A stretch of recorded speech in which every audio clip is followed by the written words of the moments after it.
அஸ்ஸலாமு அலைக்கும் வரஹ்மத்துல்லாஹி வபரகாத்துஹு. அன்பாத அனைத்து உறவுகளுக்கும் இனிய மதிய வணக்கம்.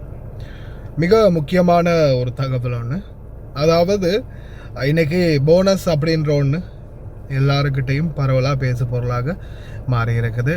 இன்றைக்கி எல்லாருக்குமே போனஸ் கிடைக்கணும் அப்படின்ற ஒரு தீர்வு இருக்குது. இந்த நாட்டுடைய சட்டத்தை பற்றி நிறைய பேருக்கு நம்ம தெளிவுபடுத்தியிருக்கிறோம், நிறைய தடவை எல்லாருக்குமே தெரியும். இப்போது ஒரு பெரிய பிரச்சனை ஒன்று வந்திருக்குது. அதாவது குவைத் நாட்டில் உங்களுக்கே தெரியும், பல குவைத்திகளுடைய குடியுரிமை பறிக்கப்படுது. ஒரு சிலர் குவைத்தில் குவைத்தி குடிமக்களாக வாழுவாங்க, ஆனால் குடியுரிமை இருக்காது. சாதாரணமாக ஒரு புலம்பெயர்ந்தவர்கள் மாதிரி, அகதிகள் மாதிரி, இந்த மாதிரி ஏதாவது ஒரு கேட்டகரியில் காலத்துக்கு அவங்களால வாழ முடியும். அப்படி இல்லையா, ஒருவேளை அவங்க குழந்தைகள், ஒருவேளை மாமா குவைத்தி பாபா குவைத்தி இல்லை, அல்லது பாபா குவைத்தி மாமா குவைத்தி இல்லை, இந்த மாதிரி ஒரு சிச்சுவேஷன் வரும்போது அவங்களுக்கு கீழே மனைவியாகவோ அல்லது தாயாகவோ ஒரு கேட்டகரியில் அவங்களுக்கான அக்காமா கொடுக்கப்படும். குவைத்தி குடியுரிமை பறிக்கப்படும்.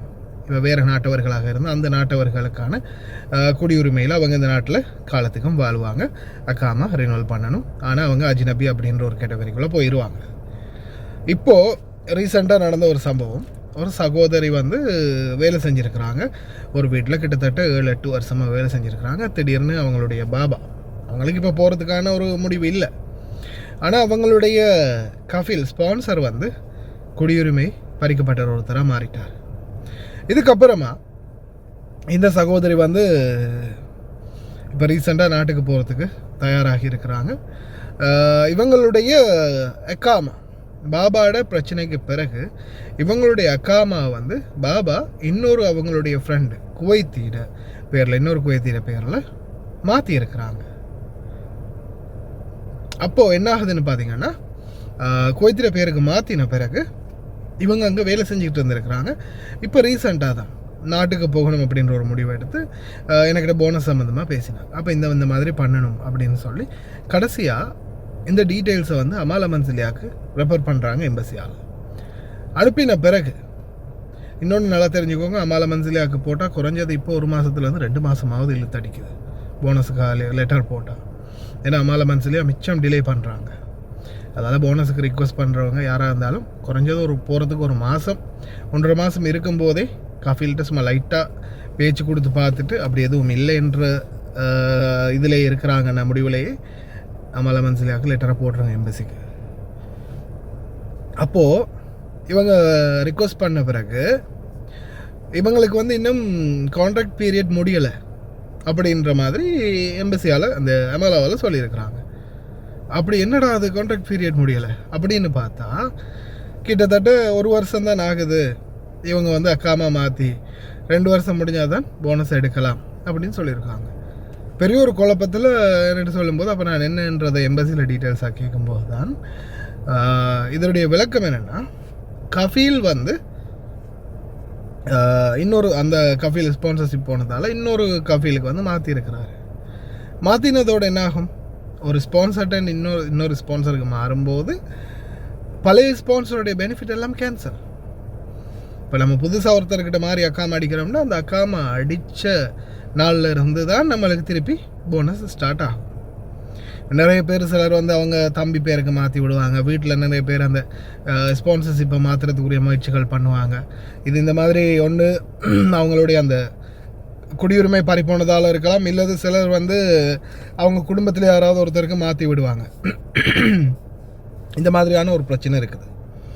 இந்த மாதிரி சிச்சுவேஷனில் நீங்கள் உங்களுடைய போனஸை பெற்றுக்கொள்கிறதாக இருந்தால் அவங்க அக்காமா மாற்றுறதுக்கு முன்னாடி, ஏன்னா இந்த நாட்டுடைய ஒரு சட்டம் ஒன்று இருக்கணும், தொழிலாளர்களுக்கான பெனிஃபிட்ஸை எல்லாம் ஓகே பண்ணின பிறகு தான் செட்டில்மெண்ட் ஓகே ஆகின ஷூனில் அந்த சட்டம் இருக்குது. பெனிஃபிட்ஸ் எல்லாம் ஓகே, செட்டில்மெண்ட் ஓகேன்ற பிறகு தான் ட்ரான்ஸ்ஃபர்.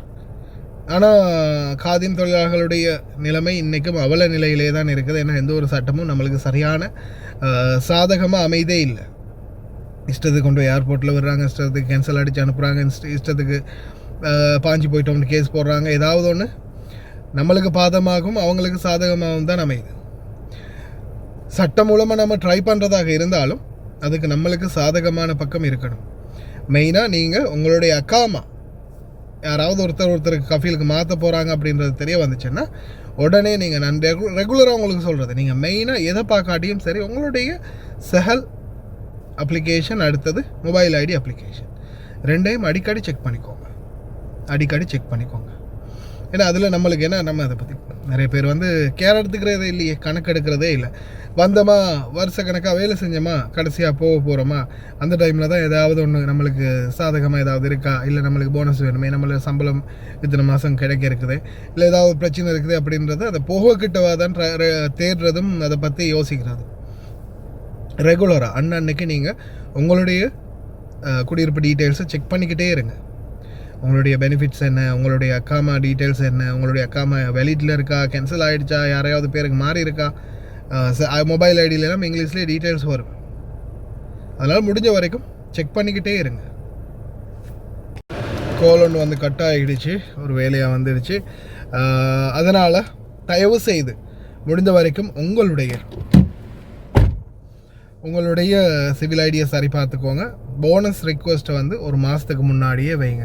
அதே மாதிரி தொடர்ந்து சிவில் ஐடியை, தொடர்ந்து மொபைல் ஐடியை செக் பண்ணிக்கோங்க. ஏன்னா இப்போதைய சூழலில் நிறைய பேருடைய அக்காமா குவைத்திகளுடைய கேன்சல் ஆகுது, குவைத்தி குடியுரிமை வந்து இழக்கிறாங்க. அதனால் முடிந்த வரைக்கும் தொடர்ந்து உங்களுடைய மொபைல் ஐடியை செக் பண்ணிக்கிட்டே இருங்க.